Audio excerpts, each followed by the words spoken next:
Oh, it's been a while, boys. The boys are back. It's EVTol Weekly. Guys, sorry, we missed Thursday it was. Myself and Reese were too busy jet setting and seeing all different places. Do you know what? I want to say prego, my guys. It means welcome in Italian. Yeah, I was out in Milan for a while.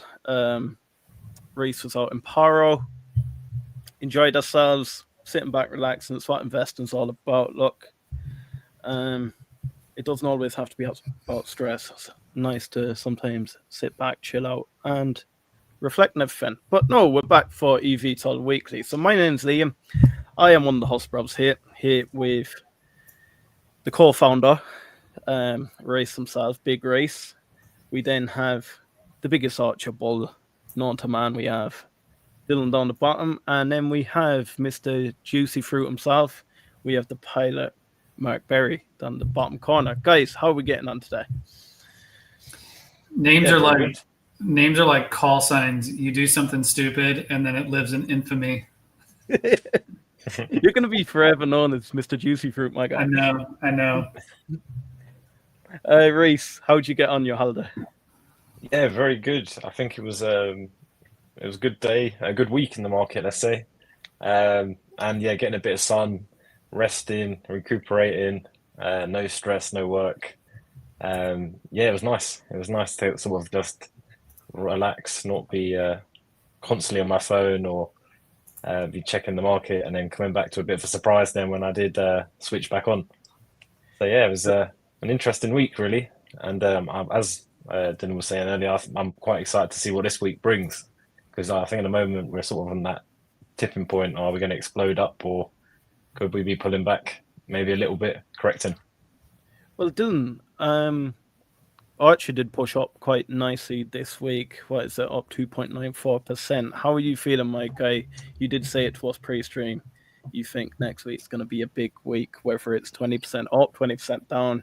You are quite excited for the opportunities available this week. Do you want to expand on that?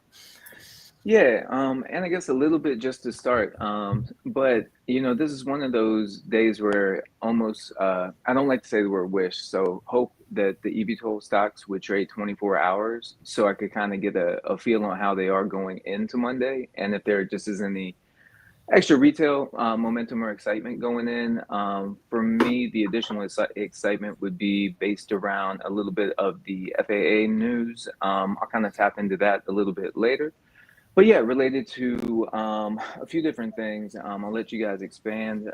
Having Joby in the air, some partnership stuff to talk about as well. And then let's see. But yeah, I don't know. In my gut, I feel like it's gonna be one of those 20% up, 20% down. I'm just not sure which way it goes, but I don't know. I'm just kind of smiling and ready for the market week to start. But yeah, opposite to Reese, I was doing the solo dad from about midweek all the way through the end of the week. So it's good to hear that a few of the guys were getting to relax and enjoy the time. But love the boy, love the eVTOL stuff, and had a really cool chance to see the interview.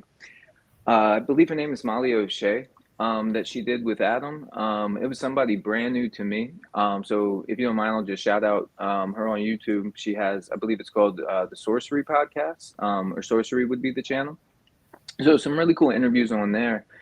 And just a few different things that she was talking to Adam about. And this was really the first time, or at least first time in a while, that I've seen Adam kind of not have that same like PR like speech over and over. It seems so rehearsed. It's like we're Archer and we're building a air taxi network of the future, and it's like that's cool, that's great. I love that. I want that.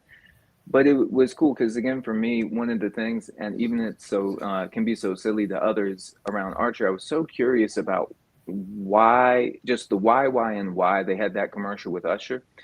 And again, like, why was it done then? Why, is there a partnership now? Does Usher hold shares? I don't know. Just silly questions from a guy that lives in Virginia over here. So when Adam was talking with Molly, the Usher commercial actually got brought up with the Super Bowl, and he expanded a little bit, saying that Usher wanted to use the Midnight actually in his halftime show, but said it didn't fit through the tunnel of, I think it was Allegiant Stadium. I could be wrong on that. I apologize. So kind of in my brain, I'm even working through Adam's like PR. I'm like, is he BSing us? Could you disassemble that? Could you put the wings on in the field? Like, straight, but the time to set up a halftime show that literally might not be something you could do. But it was almost like it was still Adam, but again, a bit more relaxed, a little bit more laid back, still talking about business, both commercial, defense, but was just kind of smiling a little bit more through the interview. And I don't know, it was a great watch. So I have it linked to the X, and shout out to Molly for being able to get in an interview like that. But yeah, maybe a few other things later, but not to take up too much of the time. Yeah, how are you guys feeling? I want to give a bit of a shout out for you there, Dylan, just because you were the one that actually brought it to our attention, that Usher commercial with Archer back. Oh, it must have been near enough a year ago at this stage. You brought it to us, and that was all the way back in 2021 or so, was it? I believe so. Yeah. So yeah, you were the one that did bring that to our attention. So big shout out to you. Well, it's the only thing you could find when you search Archer Aviation until the Hustle brothers started making content, and then all of a sudden it's like, oh, okay, there's more to Archer Aviation. So thanks to you guys back a year ago for still doing the content and kicking it off, so people could find more stuff than just a commercial. But yeah. Oh, thank you, my guy. And then yeah, I want to kind of hit on that point you made. Adam did seem a lot more relaxed in that interview. And speaking about, look, I do actually believe him that it wouldn't fit through the tunnel, just because I could imagine how much time do they have in that halftime show, and if they did take the wings off the Midnight, I'm pretty sure, Mark, how long would it take to put two wings back on an airplane, or would it be quite quick? It's something you wouldn't. Yeah, You wouldn't do it would be an effort. Yeah, typically it requires like overhead cranes and whatnot. So yeah, so I don't think the infrastructure would have been there to assemble the Midnight.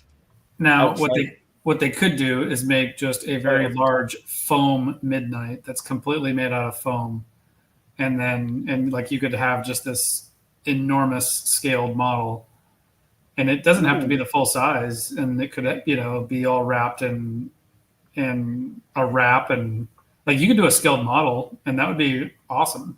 I love that, Mark, and I only think now to like the holes that we poked, they'd be like, Archer brought a foam Midnight out there. Oh, it wasn't even real. But no, but I'm glad you said that, and it makes me smile to think like what the conversation even now would be about that. I mean, have a dedicated spot in the parking lot, have it come and land. There you go. Right? Exactly right. Have it fly over to kick off the national anthem, and then the B-2 bombers fly over afterwards.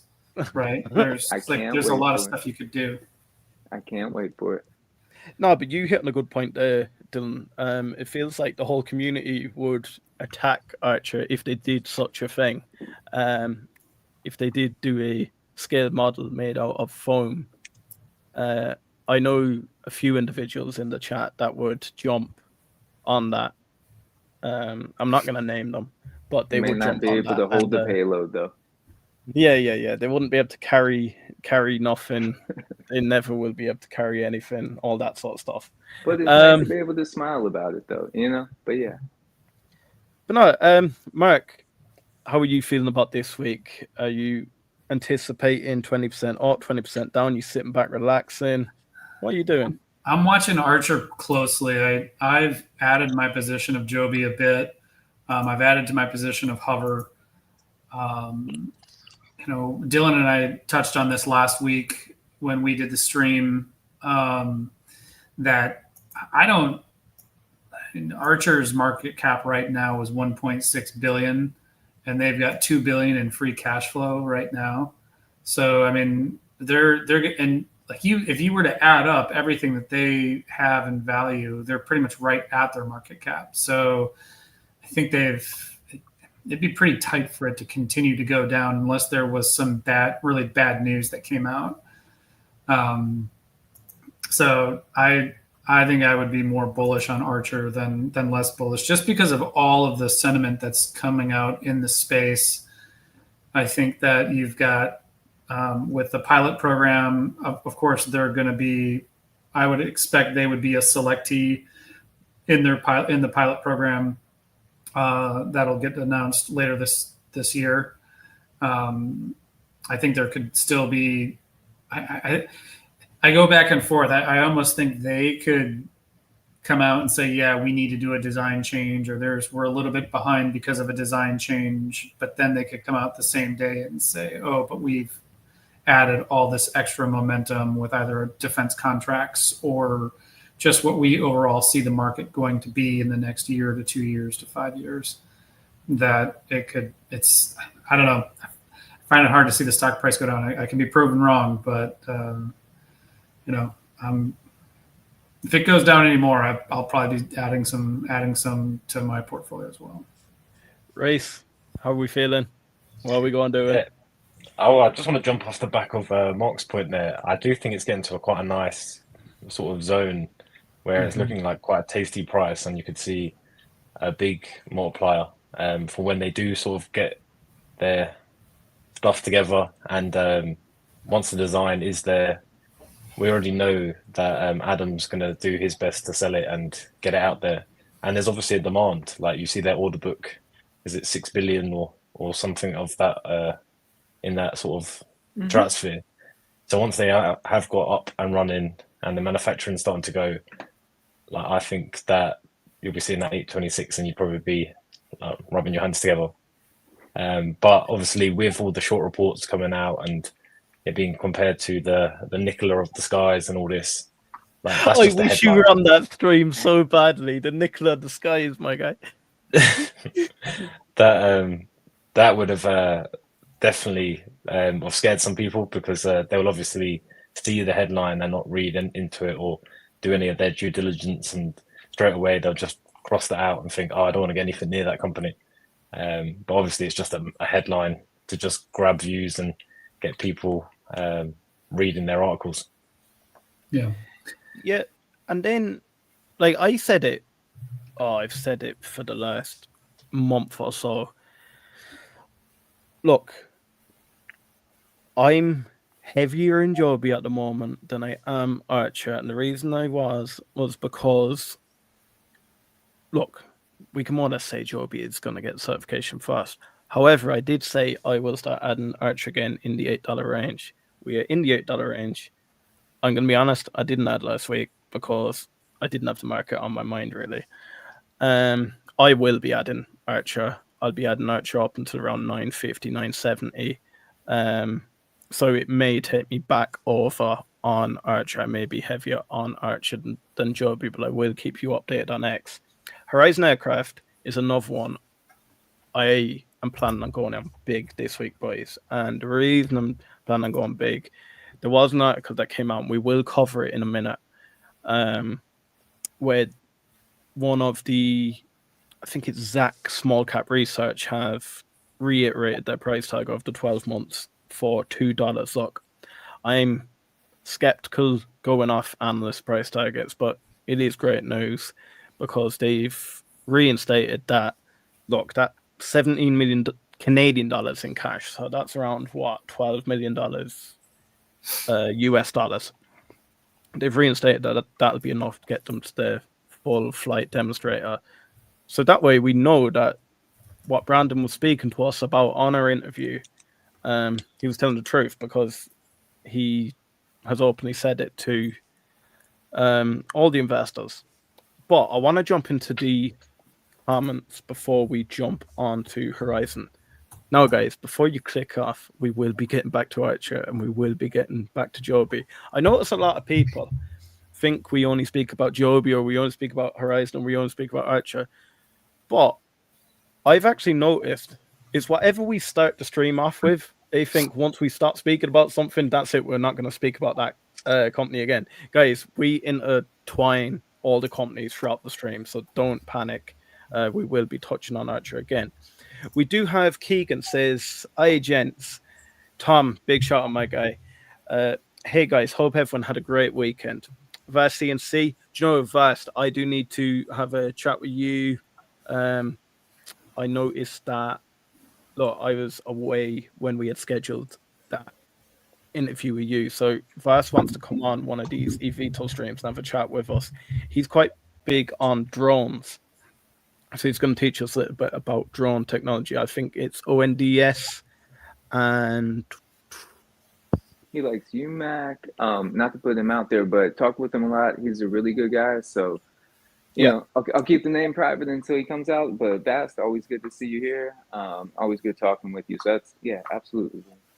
Oh, Tom, your next comment. Yeah, I'm actually so glad someone said it.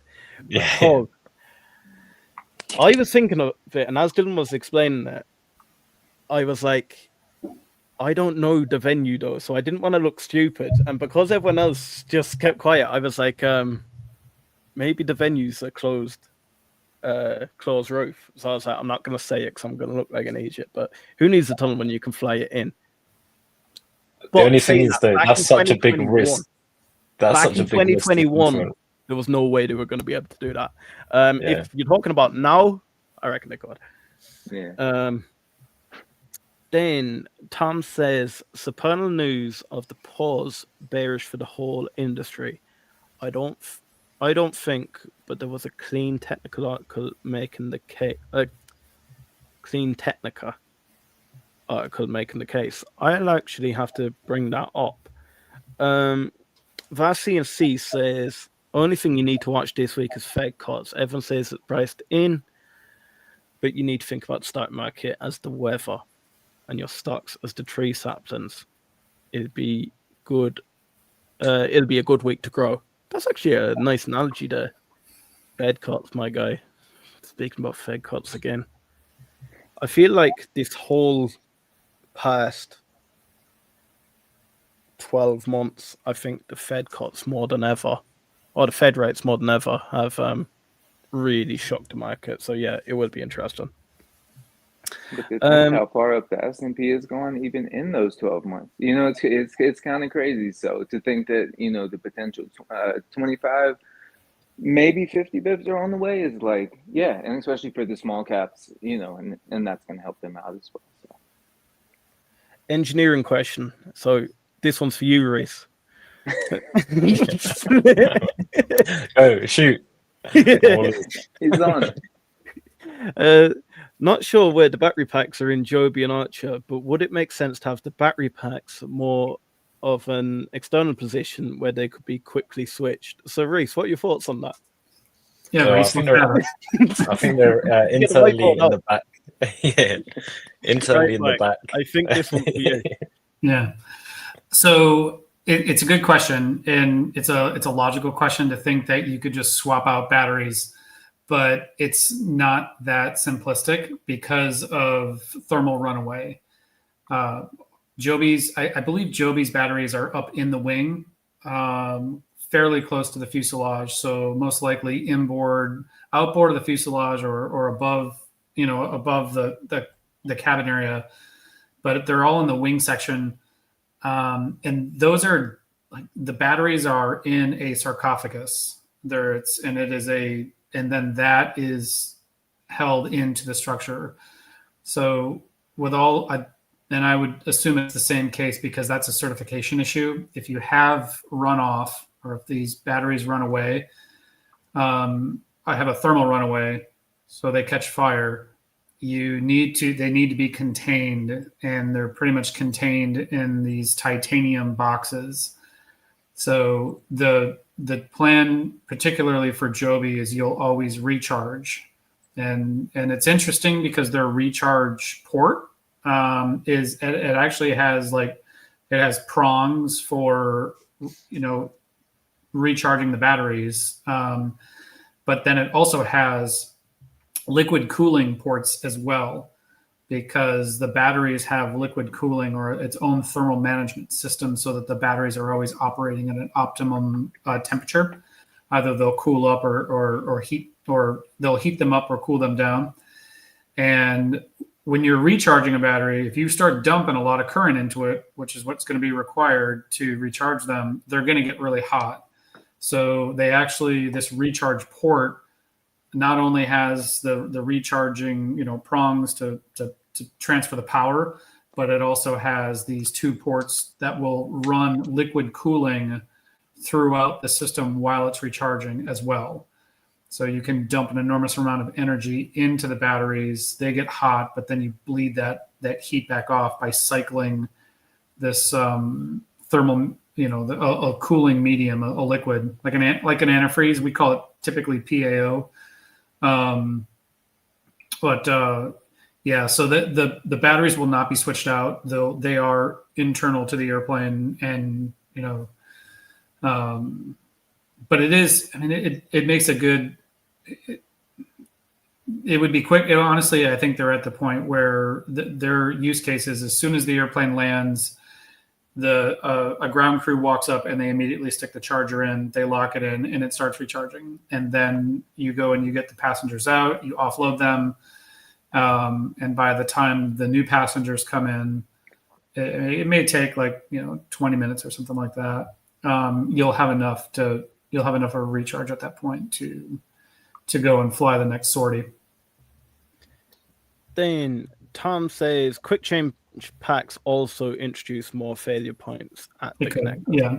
Mm-hmm. UT Fanboy 2006 says if Fed cuts half points instead of quarter, that would be a big catalyst. It's a slippery slope though, because if they cut by half, it could then freak people out. Like, oh, what do they know? It's I don't know. This is what happens when you think you can guess the market. I think you're actually best. A company comes out with a good earnings report and the stock tanks. It's like, what the hell? They had a great earnings report, and then 3 days later it rebounds and goes the other direction. I mean, a half a point would obviously help. That would be a good catalyst. I think in the long term, but it could also be it could spook people in the short term.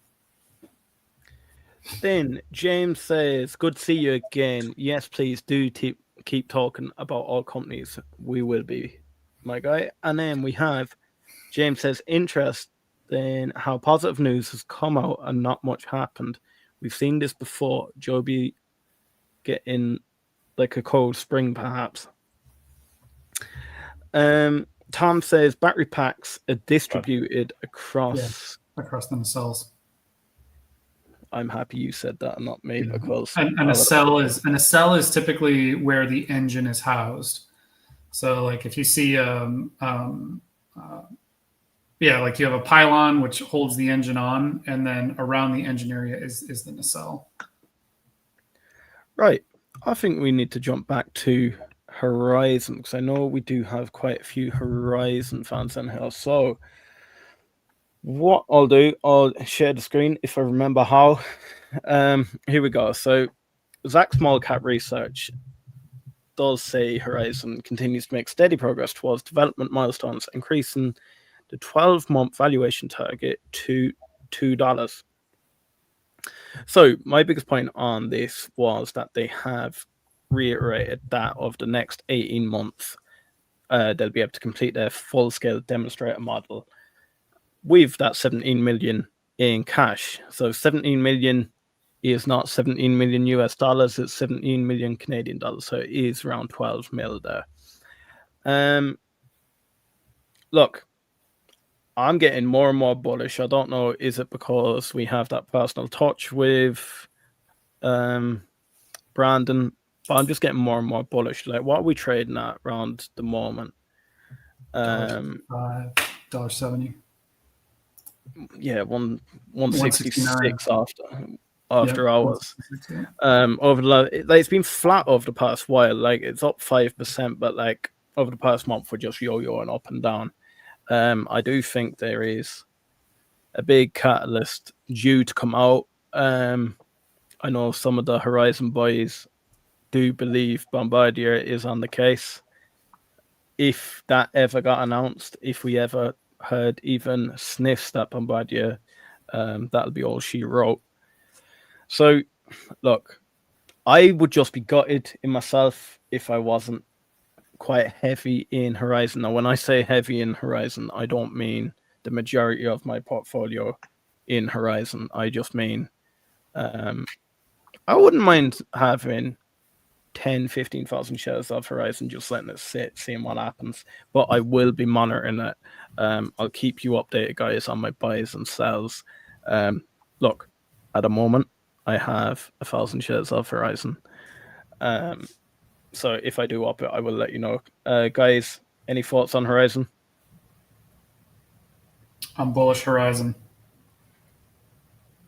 I think that Horizon just has to continue to execute. I would like to see some more positive news coming out. Personally, I would love to maybe try to get a chance to get up there. If we could do an on-site, would be amazing. I think that would be fantastic for the channel, and also just give us a lot of insight as to their operations.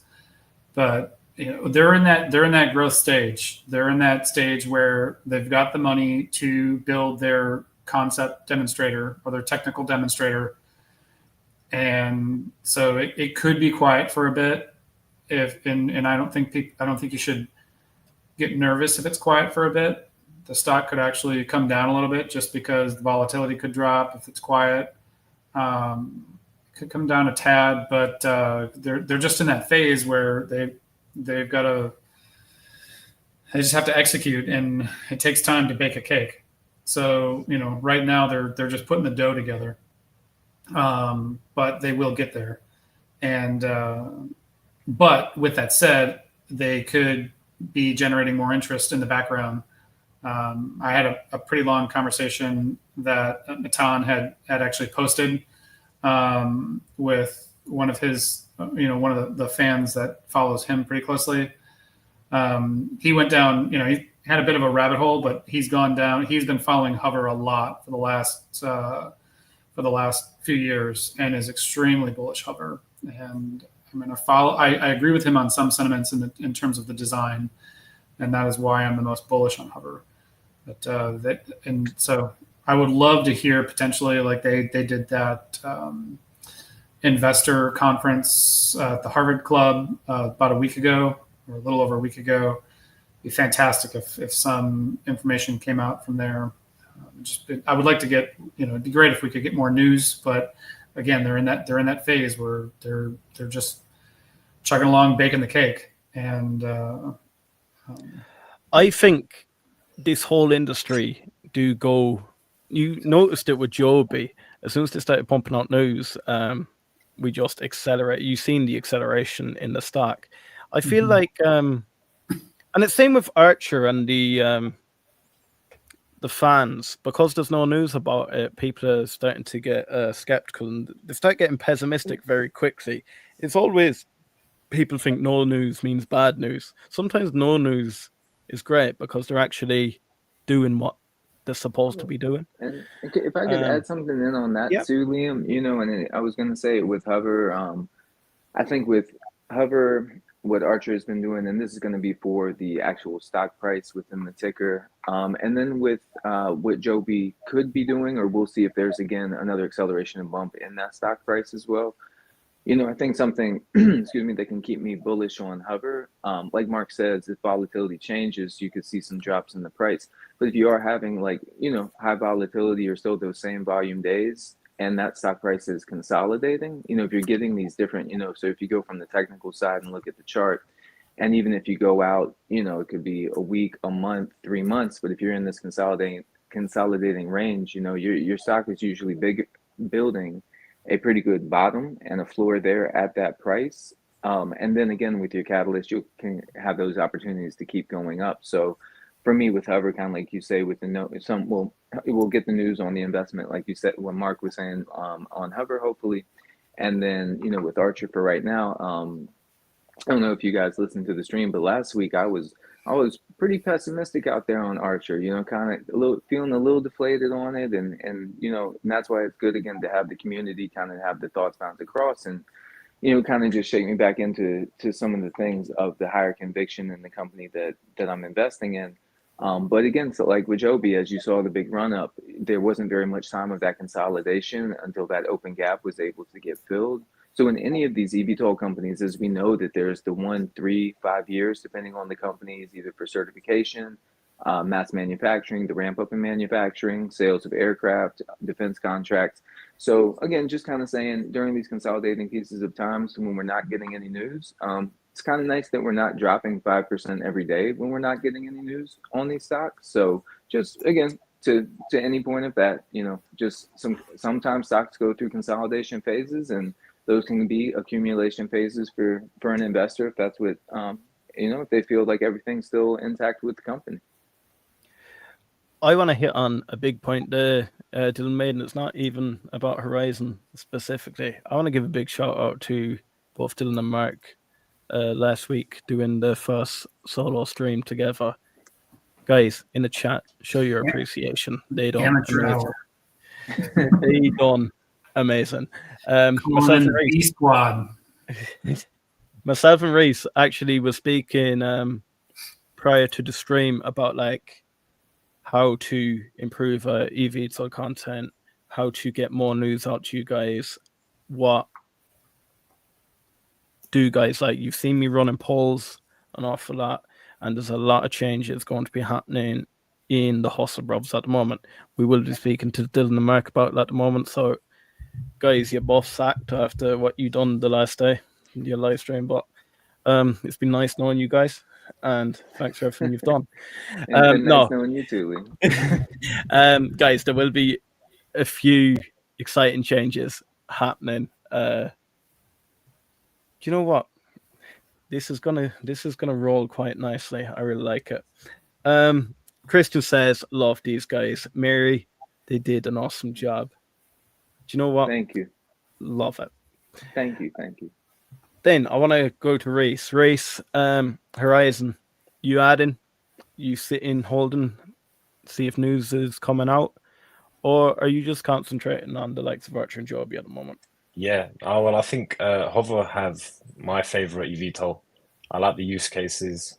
I like the fact that it's a hybrid. The fact that they haven't limited themselves to intercity hops, that they've basically said they can do everything. They're building it for the worst case scenario, which suits the defense side, because especially I imagine America, they will be thinking they want the best eVTOL. They don't want one that's going to be limited to X, Y, and Z.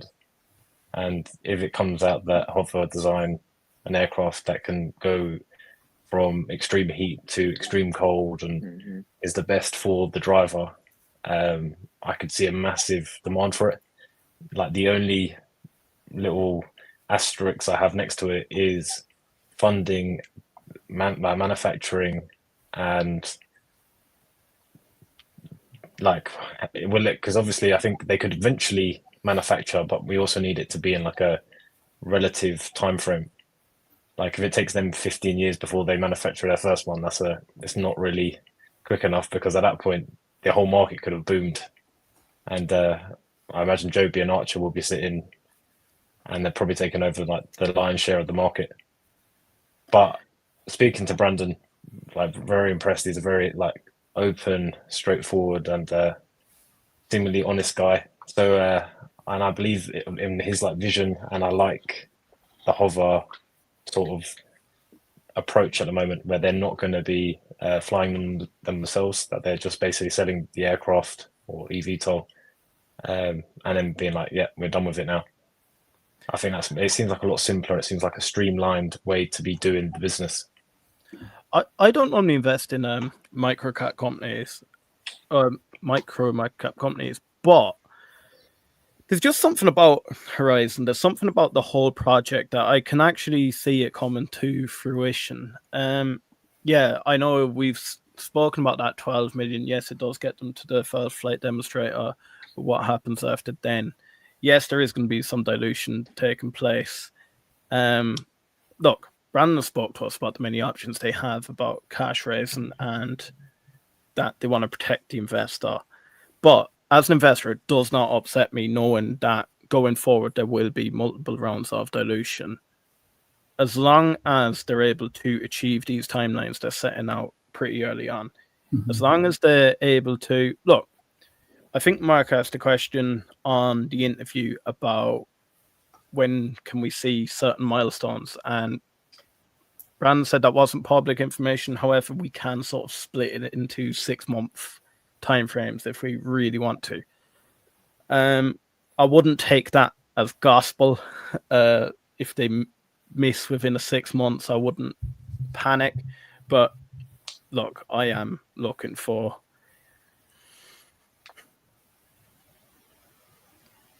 it wouldn't upset me too much if we were pushing towards the end of 2027. But I want to know what their scaling out strategy is going to be, really. It's all right getting to that flight demonstrator, but we need to know how much capital is going to be required for them to scale out. What are their options when it comes to scaling out? Because we do know, look, they do have that Canadian deal where they can sell to the US that Brandon was speaking about. But I would like to hear about a US base. I really would like. Just a question to you, Liam, or to the group. Does anybody in HOVR or just in general, any sentiment on thinking that they could be like, can they, I guess one question is, can they be in the running under the executive order if they do have the US office? And then I guess two would be, the hypothetical, rhetorical, is anybody feeling they will be in the running? If that is possible, I don't know. Because that was something I was going back and forth in my head with HOVR. Because again, if we're picking 5 companies, again, Joby, ACHR, Beta, maybe Whisk, depending on where they're at operationally. The only thing that does worry me with it is, even if they can be in the running with the executive order, what does worry me, if they don't have a US base, we know how passionate Trump is about American companies and American only. The only thing that does worry me is, yes, you may be in contention, but even if I was in contention with an Irish company, I don't think Trump would pick me over a US company. And that's just me speaking off the top of my head. There might be ways around it, but that's being dead honest. Yeah, and that's where I'm really curious when they do announce the 5. What 5?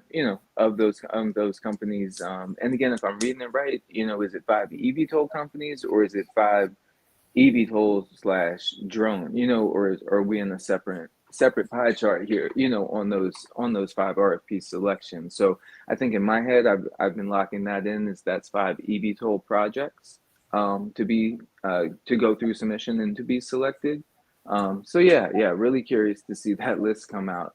And then also, I think something that would be interesting to see, and whether it's us reading through the lines of different use cases, be it that we've been studying the industry for so long and seeing what the individual aircrafts may be capable of at this point in their stage of development, and then kind of being able to piece that out a little bit, or seeing if there's any information peeled back, whether it's initially or down the line, of why they picked these specific companies when they did. Yeah. Well, remember too, the pilot program is to team with industry, and also to team up. If you read through the what the feds have put out, they stress that they want to also have municipalities and states and territories and tribal areas to also be involved, and then team with companies within those territories or within those regions. And the entire framework of it is more of a fact-finding mission of, okay, what technologies are out there, and then how can we integrate those technologies currently and then going forward. And then to add on that, there was a new, it's called a request for solutions that was put out by the FAA, and it's the brand new air traffic control system. That with the pilot program, I think are going to kind of work in harmony, because you have to, first of all, you're going to have, all right, how will all these EVTOLs be working within the current national aerospace system? we probably have that infrastructure already in place. But the much bigger play is autonomy, and even when in developing the aircraft or the air traffic control system to where you can file a flight plan and then you can say go at a certain time, and your aircraft will automatically will recognize within, most likely like an AI system. You don't necessarily even have to have a human in the loop on the other side of air traffic control, and then we'll still have pilots flying because it's what the aircraft were certified for. But they're just going to be, it's going to be like riding the train. They're going to be just sitting up there, not doing a whole lot. And the aircrafts can then fly autonomously. And then you can really start increasing the density, the flight density of all these aircraft. That's probably about 5 years down the road, I would expect. But as soon as, I think as soon as next year, you're going to see Joby and Archer really take off, because it's going to start getting into the public consciousness of this new form of mobility. And the pilot program is teaming with these different companies. And again, you got to work with the states, you got to work with the local municipalities, because they're going to be the ones putting in vertiports. They're going to be the ones that are going to say, yes, we're going to have approvals for these vertiports. We need to bring in infrastructure for it. So a big part of the pilot program is just the infrastructure itself. And that is a whole other, now we start going down the range or down the topic of hover that says, well, we don't need that infrastructure. We don't need charging stations. We can just come and land, and we just need a field to land in, or we need a parking lot, or just a designated space. But all of that ties into the same construct of the national aerospace system, making the aerospace system, completely revamping it, because we're using technology that is from the 60s, the 50s and 60s, and it needs to be, just completely changed and revamped. So the pilot program and the new ATC system are going to kind of work in conjunction. And I just want to pop this in. And again, this is going to have sarcasm, but of course, I would never want anybody in real life to get hurt or anything. As my wife was taking her trip, she had to do a layover at a smaller regional airport. So it was almost like she was going on like a private jet, but wasn't a private jet, like kind of setup compared to like your 737 and stuff. So when she was sitting there getting ready to take off, smaller airport, there was a plane coming in. And this thing visually, I mean, it looked like it was just headed right to her. And it ended up being a UPS plane. So obviously they know what they're doing. But again, it's almost like, and I know they will get the AI right, but I was kind of joking with Jess, because she had the package delivered to the house and went to the hotel. It was all the same thing. I'm like, Jess, if the AI gets this wrong and FedEx is delivering your package mid-mail, I'm like, that's not a good place to have the FedEx plane meet you, mid-air or whatever. So I know that's a bad joke, and with all sarcasm, I know they'll have the system down, much better than that. But it was just this random thought of just like, my God, we're gonna have all these drones flying around, dropping the packages off, and now my phone says that I'm at home, and that's where you're supposed to drop it. Oh wait, now I'm in a whatever aircraft, and UPS is like, oh, let me connect to the phone. That's where they are, and it's like, no, please don't fly here. That's the wrong location. But again, that will probably and will never happen. But it was interesting, just her visual line of sight at that smaller airport, seeing that big one coming. But just a little random nothing. And I think the new system will be satellite based. The data transfer will probably be a lot more satellite based, and going, you'll be transmitting upward instead of down to ground stations. Right now, when I fly through and when any pilot flies through the airspace, if you're going to go across a state, you could theoretically talk to 5 different controllers that manage the different airspaces around different local areas. They all work together. Like, you can get on FlightAware and see where an airplane's going, and that data is there. But it's not as fast as you'd think it would be. Sometimes you'll call a controller and they will be like, oh, hold on a minute. Sorry, No. I was on the phone coordinating with somebody else who's filing a flight plan on the phone. Interesting. I mean, it's still old school like that, so that there is a lot of a lot's going to really happen from an infrastructure standpoint, I think, just here in the next few years. And I think the government recognizes that. So, and the time to start is now. Francisco, big shout out. My guy, Francisco, does a lot of streaming with me on the Rocket Lab side. He goes, agree with Mark. Liam, I DM'd you a bunch of information on future ATC info. Do you know what, Francisco? I think it would be quite interesting if myself and yourself done a pre-recorded video about the use case of Mynaric in this. So Mynaric has been acquired by Rocket Lab. They're doing laser terminals. They're able to connect with planes in the sky. So honestly, Francisco, I think myself and yourself should jump on. We can do a pre-recorded video about Mynaric. Now, I want to jump straight back into the comments because they're really building up here. Where are we? So, got them. Vaccine C says Oracle had crappy earnings on the surface, but look under the hood and it blew up like a small cap. Death Smiles, big shot, my guy. Big, massive HOVR investor here. And he knows his stuff. He knows stuff pretty well. I think yourself and Mark had the conversation on the phone, didn't you? Oh, man. Francisco, the FAA US started taking steps to safely integrate advanced air mobility into the skies through the new EVTL integration pilot program that partner with state and local governments and industry. Did you guys talk about that? No, some of the comments may be behind. Any connections to that needing something like space laser terminals for connection? So that's what we're speaking about. And really quick, Liam. I'm sorry. If you want to finish your thought, I apologize. But yeah, just going for it. One thing, just on the Archer side, and I don't want to necessarily be the X be it all to be getting the information from, but one person, and anybody in the chat, if you've heard any more, please let me know. I'm just thought during this time we were going to hear more, I guess not about from Billy Nolan.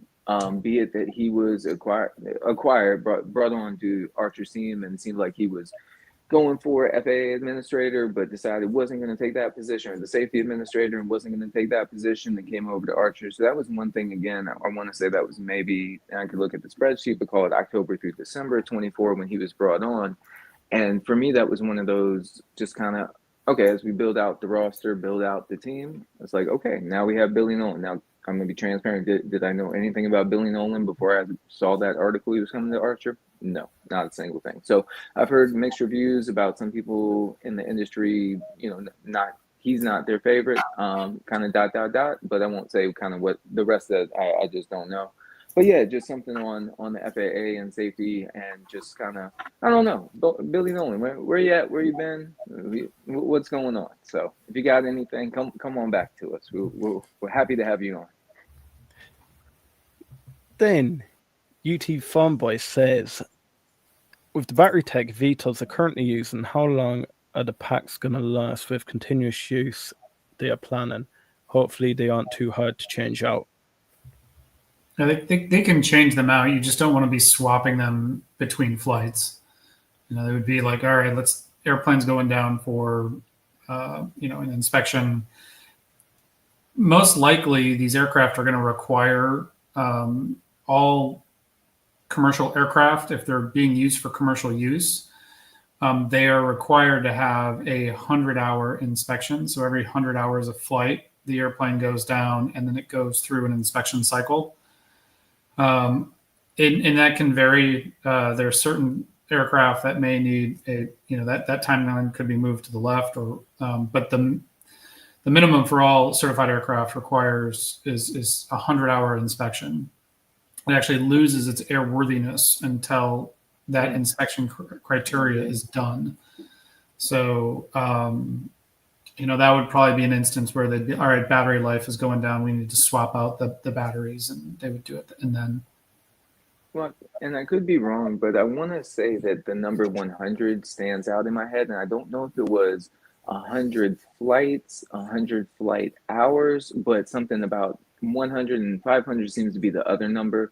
So maybe between a 1 to 500 ish. And Mark, just curious for you, when you're designing an aircraft and you're going with a battery pack that may or will have to be intermittently changed or removed. So like you're saying, not on the every flight basis, but on the let's say every 200th to 400th flight. Kind of designing that like almost near the engine or something like, and just in that sense, you kind of get in, quick swap. So you're not tearing the aircraft apart while you're doing, the battery swap maybe every 3 months or whenever that would be. That all gets into, design. It's called design for serviceability.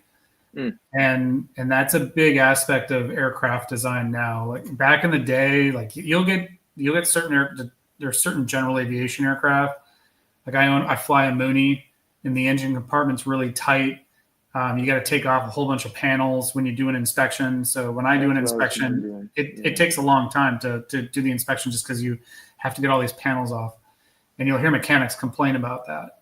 But nowadays in the design iteration, it's the same thing as cars. You get some people that, I hate working on this type of car, but this other car was designed really well because I can get to I could get to the necessary components that need to be worked on. So most likely, though, these aircraft are designed for what's considered a wear item, and obviously a battery is a wear item.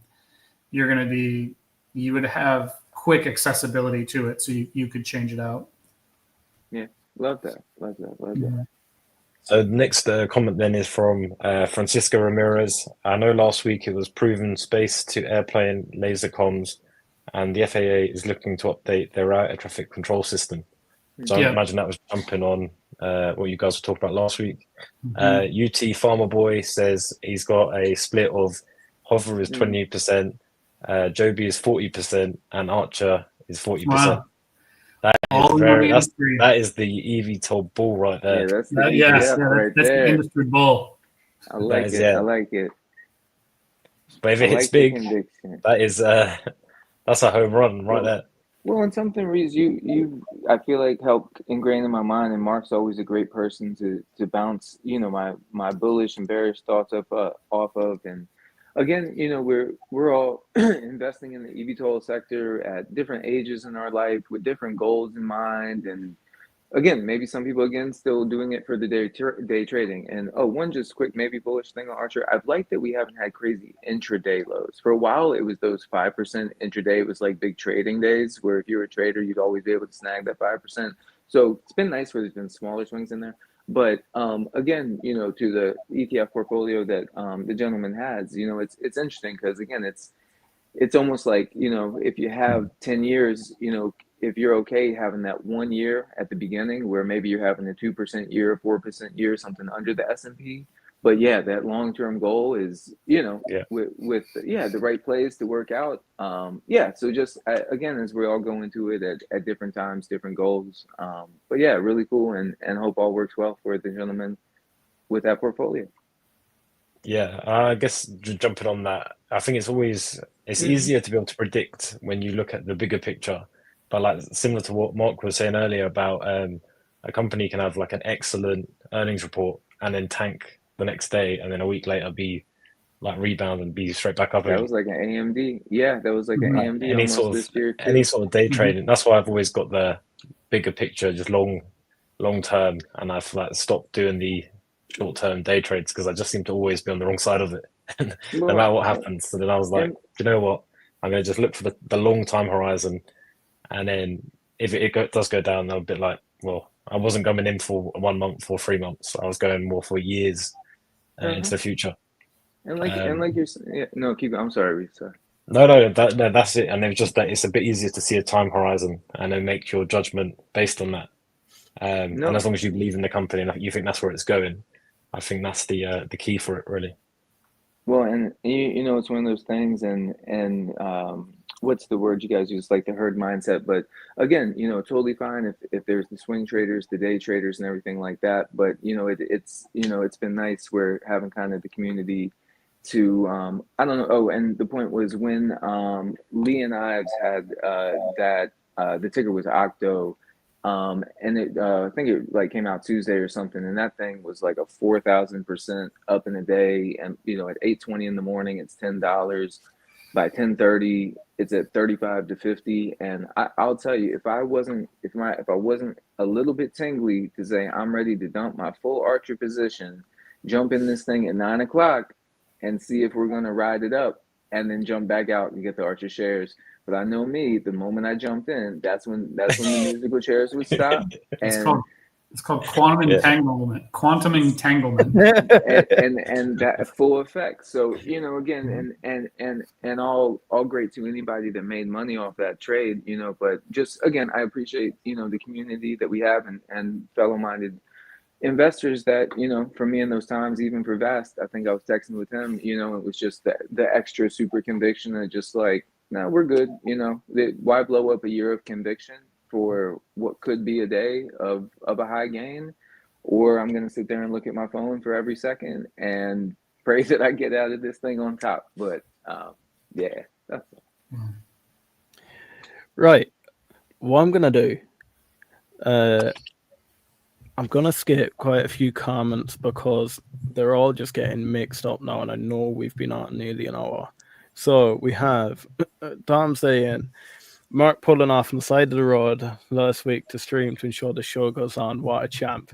That's right. Big up, Mark, joke. guy. Yeah, no joke. Vash says, Archer and Joby have their major stair step up this year. HOVR I see as a $5 stock by the end of the year. The designs are great, but the eyes aren't there yet. Let's get the eyes there, guys. Yeah, let's get the eyes there. That'd be awesome. James says, yes, Tom, and hopefully the analyst will also calculate how those margins will change once the fleet is replaced with the F4s as part of that. Keegan says, by the vision, by the leadership, the design is practically over sex appeal of the other designs, I believe. Do you know what? My guys, this is the sexiest lineup you have ever seen. Us four strapping men, my guy. It doesn't get any better than this. Yeah. So Desmile says HOVR will be in with a chance because they posted on the LinkedIn the other day and he reposted it on Reddit. Jumping down, UT Farmer says Aero is going public. I got Fidelity alert on a few days ago. Don't know much about them. Design-wise, doesn't seem too interesting, but maybe there's more to it. Ooh, that could be an interesting video, We're going to start pumping out more pre-recorded videos again. I know that's what you guys liked at the start. I know not everyone's into live streaming, so we will start pumping out a little bit more on that. Then Francisco says, Dylan, so I need to give a bit of a background on Francisco, but I need to be careful what I say. Francisco worked in the aviation sector. So he was flying one time and was coming for landing, and some idiots were flying the wrong pattern to land. So he gets that. It is scary. Oh my God. That's crazy. Tom says, at face value, from the statement he found on the US dot, HOVR would not qualify. Matt Ann, big shout out, my guy. Hey, yo, can I jump on? Do you know what, Matt Ann? I might get you on during the week just because if we get you on, I know the stream is going to go on for another hour or so. So I do apologize for that, but yeah, 100% you can come on ASAP. Look, we're probably looking at Wednesday or so. And that'll be 5. What suits you two best? Is it 4:15 or 5 p.m. on a Wednesday? 4:30 to 5 works better for me. But I can accommodate earlier if you guys need to.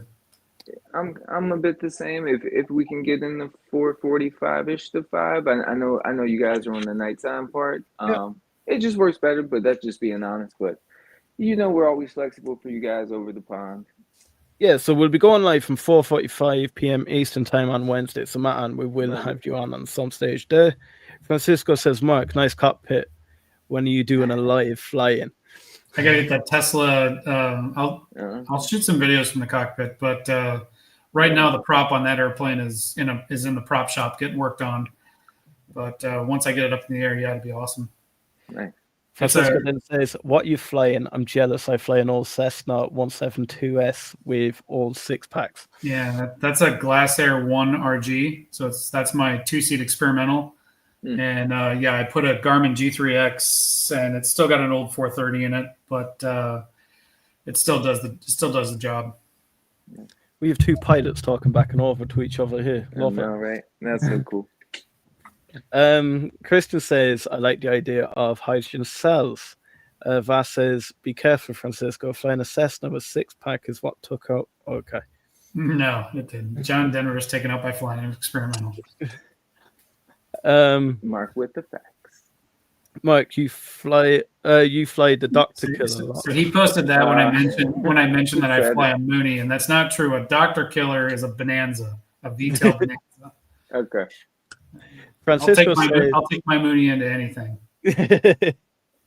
I'm new to EVTOL. Thanks for all the information. You guys are great. You know what? We're going to introduce Francisco to the EVTOL sector, and hopefully we'll get that pre-recorded video about Mynaric. Yeah, really cool. It kind of links in to the space sector, so do love it. Interesting. Christian, great group. Word long term. I think you mentioned that exactly when Reece was speaking about being long term. Timmy says 7835 shares of Joby at 985 average. Congratulations, my guy. Good job. Sorry, that's my 40-40-20 EVTOL portfolio at the highest risk. Okay. All right, that's okay. We were loving you as the EVTOL bull, but that's okay. I like it. The EVTOL piece, that's okay. Quantum entanglement. I don't short-term trade for that reason. Good one, Mark. Do you know what? Didn't I tell you, Mark just comes up with these crackers? I'll be honest with you guys. I'm actually going to be dead open here. I put in a private chat. We have a private chat here. And I said, I need to go. I'm just going to say, I need to go for a piss. I said, Reece, can you take over? Mark, straight away. You might have seen me and Mark laughing back and off. Mark, straight away, pissed on your leg. It's what I did last week in the truck. Come on. That's right. He kept the stream going. He said, I hope for nothing. I still haven't gotten the smell out. It smells like cat litter now. Christian says, oh my God, you're working on the Tesla plane. Texas time. It's Eastern time. Is that Texas time? I don't know. No, Texas is Central time. 2 hours behind, I believe. 1 hour. If you're in Dallas. Well, right, I better guys. reset my clock when I go to Dallas. You know what? I've enjoyed this. It's great to be back. We will touch on more Archer and Joby. We got a bit carried away talking a lot about Horizon. I do want to do a lot more content on Archer. I know we've been neglecting them for a while, so we will be putting out a few pre-recorded videos. But my name's Liam, one of the host bros here. Brought the whole gang with us today. Reece, co-founder, Dylan, the Archer Bull, and then, I don't know, the comedian, Mr. Juicy Fruit himself. We've got Mark there. Right, guys, until Wednesday, we will see you then. Catch you next week.